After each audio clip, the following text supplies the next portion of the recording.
بسم اللہ الرحمن الرحیم۔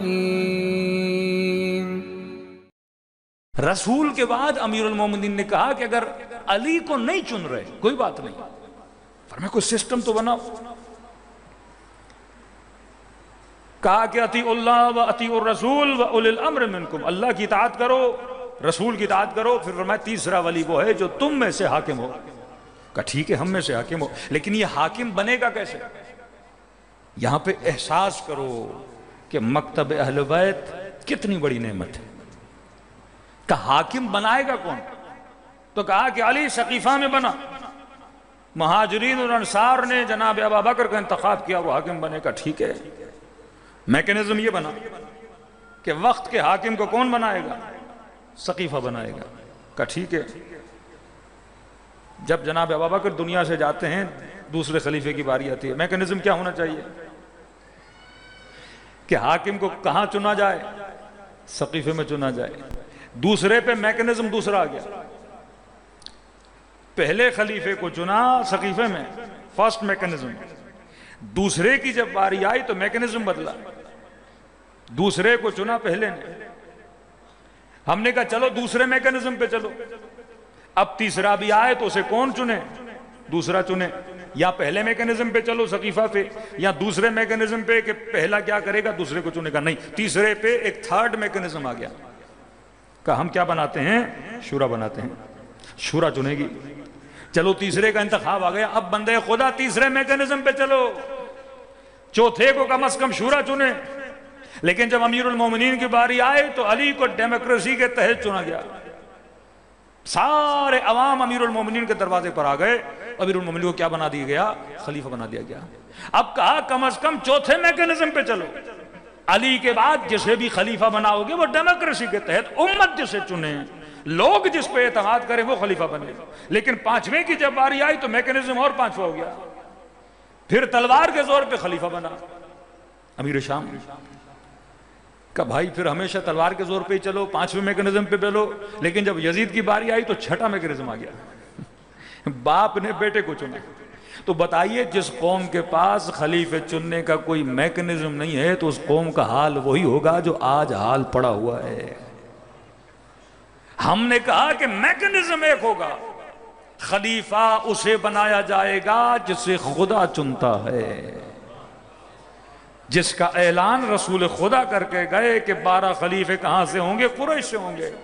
جب خلافت یزید کی باری آئی تو امام حسین نے فرمایا کہ نہ میری نہ خدا کی، کہ آپ لوگ یہ تو جانتے ہو کہ میرے نانا بتا کر گئے تھے کہ 12 خلیفے ہیں، جس طرح امیر المومنین نے فرمایا کہ غدیر خم میں رسول خدا میرا ہاتھ بلند کر کے بتا کر گئے کہ من کنت مولاہ فاز علی المولا۔ کم از کم اس میکنزم کو نہیں مانتے جو صلح امام حسن میں لکھا گیا تھا کہ اگر خلافت میں اختلاف ہوگا تو خلیفہ وہی بنے گا جس پہ امت اتفاق کرے گی۔ مطلب فائنل ڈیسیجن ڈیموکریسی کا رکھا کہ اگر یزید کو کوفے والے مانتے ہیں، بصرے والے مانتے ہیں، مکے والے مانتے ہیں، مدینے والے مانتے ہیں، تلوار کے زور پہ نہیں، وہ سارے رضایت دیتے ہیں کہ جناب ہم راضی ہیں کہ یزید کو خلیفہ ہونا چاہیے، یہ اصلح الناس ہے، یہ موجودہ صاحب سے بہتر ہے، یہ تابعین سے بہتر ہے، یہ کردار میں بہتر ہے، یہ رفتار میں بہتر ہے۔ اگر لوگ اسے ایکسیپٹ کرتے ہیں تو حسین کو بھی کوئی مسئلہ نہیں ہے۔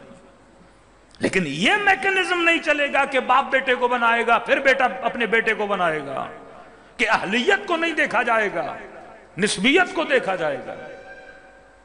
فرمایا اگر اس طرح چلا تو انا للہ و انا الیہ راجعون۔ کہ جس طرح آج طارق مسعود صاحب نے نبی کی حدیث سنا کے بول دیا کہ رسول ایسا کر سکتے ہیں کہ امت کو کوئی میکنزم نہ دے کر جائیں؟ کہ فرمایا الملک لمن غلب، حاکم وہی ہوگا جس کا غلبہ ہوگا۔ ایسی ایسی حدیثیں، صلح امام حسن اور شہادت امام حسین میں 21 سال کا فاصلہ ہے۔ ان 21 سالوں میں بنو امیہ نے جعل حدیث کی فیکٹریاں لگائیں کہ صحیح بخاری لکھنے والے جناب اسماعیل لکھتے ہیں کہ میں نے 6 لاکھ حدیثوں کو چھان کر صحیح البخاری لکھی۔ اب اندازہ لگائیں جو 6 لاکھ حدیثوں کو چھان کر چند ہزار حدیثوں کی کتاب کی تدوین کرتے ہیں، اس سے اندازہ لگائیے کتنی ہزار حدیثیں کیا تھیں؟ جعلی تھیں۔ اور کیا یقین کہ جو چھانی کی ہے اس میں غلط حدیثیں نہ آئی ہوں، کیونکہ جو حدیث بنانے والا تھا وہ بھی بڑا کمال کا جعل کرتا تھا۔ یہ حدیث ہے جو میں آپ کو سنا رہا ہوں نا کہ حاکم فاسق بھی ہو، فاجر بھی ہو، ظالم بھی ہو، اس کی اطاعت واجب ہے، کیونکہ الملک لمن غلب۔ ان حدیثوں کے ریفرنس میں جب آپ جائیں گے تو اس حدیث کو جا کے ملا دیا جناب ابو ذر غفاری سے، کبھی حدیث کو ملا دیا جناب ابن عباس سے، کبھی حدیث کو جا کے ملا دیا علی ابن ابی طالب سے کہ کل کوئی شیعہ بھی اعتراض نہ کرے، کیونکہ مولا علی امام حسین کے زمانے میں حی و حاضر نہیں ہیں، شہید ہو چکے ہیں، اور امام حی و حاضر کی اطاعت ہمارے اوپر واجب ہے۔ اگر کوئی امام حسین کے زمانے میں یہ کہے کہ علی نے یہ کہا تھا، ہم اس وقت یہ نہیں دیکھیں گے علی نے کیا کہا تھا، ہم دیکھیں گے حسین کیا کر رہے ہیں۔ لاکھ کہیں کہ رسول خدا نے یہ فرمایا، بھائی وہ جھوٹ بھی ہو سکتا ہے، لیکن ہمارے لیے جو معیار ہے عدم رسول میں، وہ معیار کون ہے؟ وجود مبارک امام حسین ہے، کیونکہ حسین اپنی نانا کی سیرت کے خلاف عمل نہیں کر سکتے۔ ایک مزیدار حدیث سنیے، اس حدیث کی نسبت دی انہوں نے کس سے؟ جناب ابا ذر غفاری سے۔ ابا ذر غفاری کل بھی عرض کر چکا، یہ وہ نبی کے صحابیوں میں سے ہیں جنہوں نے تیسری خلافت میں جناب عثمان کی سرسخت ترین مخالفوں میں سے تھے، کیونکہ جتنے اموال بیت المال، جتنے، کیونکہ سسرال تھا جناب عثمان کا بنو امیہ، جتنے بھی بنو امیہ کے حکمران اور حاکم آئے وہ جناب عثمان نے رکھے، اور تیسری خلافت میں بیت المال کا بے درگ استعمال ہوا، کیونکہ یہ خود ایجڈ تھے، لہٰذا جو حکومت کو چلانے والے تھے وہ اکثریت بنو امیہ کی تھی، تو لوگوں میں ایک شور شرابہ، بیت المال کا درگ استعمال، غربت معاشرے میں بڑھ گئی، تو اس وقت سب سے زیادہ جو سخت تنقید کرتے تھے وہ جناب ابو ذر غفاری تھے۔ ابو ذر ایک سادہ عزیز بندہ، کہیں پہ غلطی دیکھے فوراً بولنے والا، تو انہوں نے جناب ابو ذر کو جس طرح عرض کی، ان کو نکال کے روضہ کی طرف، شامات کی طرف جناب ابو ذر کو بھیج دیا۔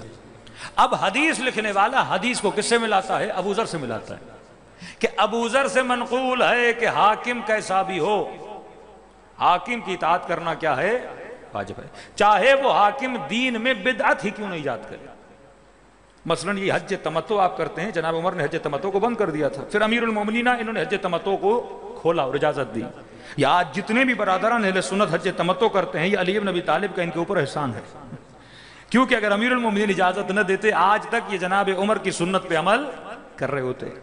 تو نقل کیا جناب ابا ذر وہ جو وقت کے خلیفے کی مخالفت کر رہے ہیں، اور مخالفت کی سزا میں ابا ذر کو شہر رسول سے نکال کر تبعید کر کے شامات کی طرف بھیجا جاتا ہے۔ اب حدیث لاتے ہیں جناب ابا ذر سے کہ ابا ذر سے منقول ہے کہ رسول خدا نے فرمایا حاکم کیسا بھی ہو اس کی اطاعت کیا ہے؟ واجب ہے، جبکہ وہ خود اطاعت نہ کر کے شہر سے نکالے گئے۔ اب حدیث سنیے، کچھ لوگ کہتے ہیں دو لوگ، اب یہ دو کون ہیں پتہ نہیں، کہتے ہیں یہ دو لوگ جناب ابا ذر کے لیے اجازت مانگنے گئے کہ بھائی میں نے حج پہ جانا ہے، کیونکہ حکومت کی پابندی تھی، ابو ذر حج پہ بھی نہیں جا سکتے تھے، حکومت کی پرمیشن ملے گی، جس طرح آپ کی ECL میں نام آ جاتا ہے کہ جناب حکومت مخالف ہے، یہ ملک سے باہر نہیں جا سکتا ہے۔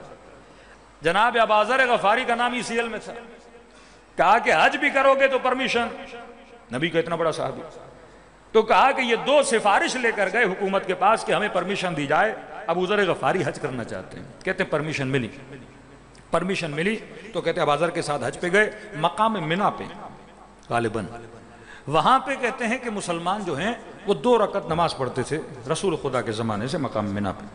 ابو ذر کو آگے کچھ لوگوں نے بتایا کہ جناب عثمان نے مقام منی پہ 4 رکعت نماز پڑھائی، تو کہتے ہیں ابو ذر سخت ناراض ہوئے، کہا یہ دین میں بدعت ہے کہ جب میرے نبی نے 2 پڑھائی تو ان کو 4 نہیں پڑھانی چاہیے تھی۔ کہتے سخت ناراض ہوئے کہ دین خدا میں رد و بدل کیا جا رہا ہے، دین خدا میں بدعتوں کو لایا جا رہا ہے، ایسی چیزیں لائی جا رہی ہیں جو رسول خدا نے نہیں کی تھی۔ وہ شخص کہتے ہیں کہ جیسے ابو ذر نے تنقید کی اور تنقید کرنے کے بعد ہم نے دیکھا کہ وہ خود 4 رکعت پڑھنے لگا۔ اب خلیفے کی اطاعت واجب، حاکم کیسا بھی ہو اس کی اطاعت واجب، تو کہتے ہیں ہم نے ابو ذر سے کہا کہ ابا ذر غفاری ابھی تو تنقید کی کہ دین میں بدعت نہیں لانی چاہیے، اور آپ نے 2 رکعت کو 4 کیسے کر دیا؟ تو کہا کہ وہاں ابو ذر نے کہا کہ میں نے رسول خدا سے سنا اگر حاکم دین میں بدعت بھی لائے تمہارے اوپر اس بدعت پہ عمل کرنا بھی کیا ہے؟ واجب ہے۔ اور قیامت میں حاکم جانے اور خدا جانے۔ پھر دوسری حدیث لائی، اسی صحیح مسلم بخاری کی حدیث ہیں، کہتے ہیں قیامت کے دن خدا ان بندوں کو اٹھائے گا، پوچھے گا تو نے بدعت کیوں کی؟ تو نے دین میں رد و بدل کیوں کیا؟ تو بے دین کیوں بنا؟ تو اللہ حکم دے گا لہذا ان کو بھیج دیا جائے جہنم میں، انہوں نے میرے دین میں رد و بدل کیا۔ تو یہ خدا کو کہیں گے پروردگارا ہمارا کوئی قصور نہیں، تو نے کہا میری اطاعت کرو، ہم نے تیری اطاعت کی، تو نے کہا کہ میرے نبی کی اطاعت کرو، ہم نے آپ کے نبی کی اطاعت کی، اور آپ کے نبی نے کہا کہ حاکم کیسا بھی ہو چاہے وہ دین میں بدعت لائے یا تجھے بے دین بنائے، تم پر واجب ہے کہ تم اس کی اطاعت کرو اور میں جانوں اور حاکم جانے۔ یہ حدیث کے جملے ہیں، کہتے ہیں جب یہ خدا کو سمجھائیں گے تو خدا سمجھ جائے گا اور کہے گا ہاں صحیح کہہ رہے ہو، یہ بات تو میرے ذہن میں تھی نہیں، ہاں تو کہے گا الیاذ باللہ ان کو کہاں لے جائے؟ جنت میں لے جائے۔ ایک یہ دین ہے، یہ آئیڈیالوجی ہے کہ جس میں منطق نہیں، جس میں حکمت نہیں، جس میں فطرت نہیں۔ ایک وہ آئیڈیالوجی جو ابھی عبداللہ الحسین آپ کو دے رہے ہیں، کہا میں اپنے نانا کے دین کو زندہ کرنے کے لیے چلا ہوں۔ جو دین میں بدعتیں آئی ہیں حسین ان بدعتوں کو ختم کرنے کے لیے چلا ہے۔ تو اہل بیت نے ایک میکنزم دیا، اہل بیت نے ایک سسٹم دیا۔ دوسرا وہ سسٹم ہے جس میں کوئی سسٹم ہی نہیں ہے، جس کی لاٹھی اس کی بھینس ہے۔ تو آج میں نے پنج سڑکی میں ایک مجلس پڑھی، کسی جوان نے کہا کہ مولانا آج تشیع پہ سب سے بڑی نعمت کیا ہے؟ کہ آج تشیع پہ سب سے بڑی نعمت کیا ہے؟ اگر کوئی ہمارا بھائی ہم سے ملے اور کہے کہ آپ شیعہ نعمت میں ہو اور یہ کہو کہ ہم نعمت میں نہیں، تم ولایت والے نعمت میں، ہم نعمت میں نہیں، تو آج کون سی نعمت ہے اپ ٹو ڈیٹ نعمت جو ہم انہیں گنوا سکیں؟ میں نے کہا یہ ایک آیت قرآن کی یاد کر لو، مفتیوں کے بیان پڑے ہوئے انٹرنیٹ پر، کیونکہ اگر وہ اپنا بیان بدلتے ہیں تو شیعہ ہونا پڑے گا۔ وہ بیان ہے تو پورا ان کا سسٹم اس بیان پہ کھڑا ہے، اس بیان کو ہٹائیں گے کئی سوالات پیدا ہو جائیں گے ان مدینے والی شخصیات پہ جنہوں نے امام حسین کا ساتھ نہیں دیا، شخصیات کو بچانے کے لیے دین کو بدنام کیا، شخصیات کو بچانے کے لیے رسول پہ تہمتیں لگائیں کہ نبی نے کہا ہے کہ حاکم ظالم ہو، فاسق ہو، فاجر ہو، اس کی اطاعت واجب ہے۔ صدیوں تک پورے مسلمانوں کی نسلوں کو تباہ و برباد کر دیا کہ مسلمانوں میں کوئی ریولیوشن والی حرکت، کوئی ایسی مومنٹ پیدا نہیں ہوئی کہ جس سے ایک باوقار حکومت بنا سکیں۔ لیکن یہاں پہ ایک سسٹم کس نے دیا؟ اہل بیت رسول نے دیا کہ یرثو اللہ عبادی الصالحین، خدا زمین کا ورثہ عباد الصالحین کو دینا پسند کرتا ہے، نہ کہ کسی فاسق و فاجر کو۔ جب رسول کہہ کر گئے الناس علی دین ملوکہم، لوگ اپنے حاکموں کے دین پہ ہوتے ہیں، اور دوسری طرف یہ کہے کہ حاکم کی اطاعت واجب ہے چاہے وہ فاسق و فاجر ہو، تو بھائی عوام کا پھر حال کیا ہوگا؟ اگر کوئی فاسق و شرابی حاکم بن گیا تو الناس علی دین ملوکہم، لوگ تو اس کی دین پہ چلیں گے، لوگ تو اسی کی سوچ پہ چلیں گے۔ یہاں پہ امیر المومنین نے کہا نہیں، کسی فاسق کی اطاعت تمہارے اوپر واجب نہیں ہے۔ میں نے کہا آج اپ ٹو ڈیٹ جو تمہارے لیے نعمت ہے وہ کون سی نعمت ہے؟ یہ آیت یاد کر لیں، اطیعوا اللہ واطیعوا الرسول واولی الامر منکم۔ میں نے کہا آج سب سے بڑی نعمت ان کے مفتیوں کے بقول وقت کا حاکم اولی الامر، اور اولی الامر کی اطاعت واجب۔ تو میں نے کہا آج ہمارے سارے بھائیوں کا اولی الامر کون ہے؟ شہباز شریف صاحب ہیں۔ انا للہ وَإِنَّا إِلَيْهِ راجعون۔ اور شکر خدا ادا کرو تیرا اولی الامر پردے غیب میں بیٹھا ہے، زہرا کا لال مہدی امام۔ یہ شکر خدا کرو کہ اللہ نے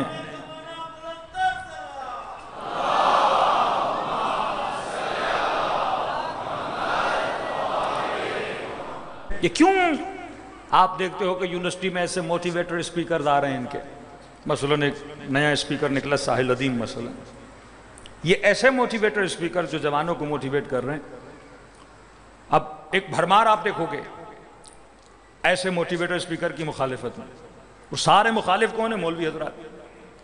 دوسرا مخالف کون ہے؟ لبرل طبقہ، فیمنسٹ طبقہ، کیونکہ وہ دونوں کو اٹیک کر رہا ہے، فیمنسٹ گرو کو بھی اٹیک کر رہا ہے، اوپر سے وہ مولویوں کو تو اس نے چھوڑا ہی نہیں۔ اس نے کہا مولویوں کا کام تھا شعور دینا، مولوی لگ گئے حلوے کھانے پہ۔ عالم کا کام تھا کہ معاشرے کی اصلاح کرے، اور اس نے تو ستیہ ناش کر دیا۔ جمعے کے خطبے میں کہا کہ حاکم فاسق بھی ہو، فاجر بھی ہو، ظالم بھی ہو، یہ طارق مسعود کے جملے ہیں، منبر رسول پہ بیٹھ کے جملے پڑھ رہا ہے۔ ان کے لوگ سوال کر رہے ہیں، قبلہ یزید فاسق تھا، فاجر تھا، حسین ابن علی مقابلے میں نکلے، اصحاب مدینے میں اصحاب بیٹھے تھے، وہ کیوں نہیں نکلے؟ کہ بھائی ہمارا لینا دینا نہیں، یہ فاسق تھا فاجر تھا، ہمارا کیا جائے کیا تھا؟ رسول فرماتے ہیں الملک لمن غلب، کوئی بھی غالب آ جائے اس کی اطاعت تمہارے اوپر واجب ہے، اور فرمایا اگر کوئی مقابلے میں آتا ہے تو اس کا سر دھڑ سے جدا کر دیا جائے۔ کسے بچا رہا ہے؟ وہ جو نہیں اٹھے، وہ جنہوں نے حسین ابن علی کا ساتھ نہیں دیا۔ پھر یہیں پہ ہم پلٹا کے کہتے ہیں اچھا حاکم کیسا بھی ہو اس کی مخالفت کرے، سر دھڑ سے جدا کر دے، پھر جمل والوں کے لیے کیا کہو گے؟ الملک لمن غلب، علی کی حکومت تھی، علی خلیفے تھے، مد مقابل طلحہ ہے، زبیر ہے، نبی کی زوجہ ہے، وہاں کے لیے کیا کہو گے؟ کہ نہیں وہاں خطا اجتہادی ہے، مارنے والا بھی جنتی، مرنے والا، مطلب کوئی ایک میکنزم ہے ہی نہیں۔ یزید کی باری آئے تو دوسرا میکنزم، علی کی باری آئے تو تیسرا میکنزم، صفین آئے تو پتہ نہیں چوتھا میکنزم۔ تبھی یہ جو نوجوان نسل آپ دیکھتے ہیں دوڑی دوڑی کہتے ہیں یہ لاجیکل مکتب ہے، آج علم کا مکتب ہے۔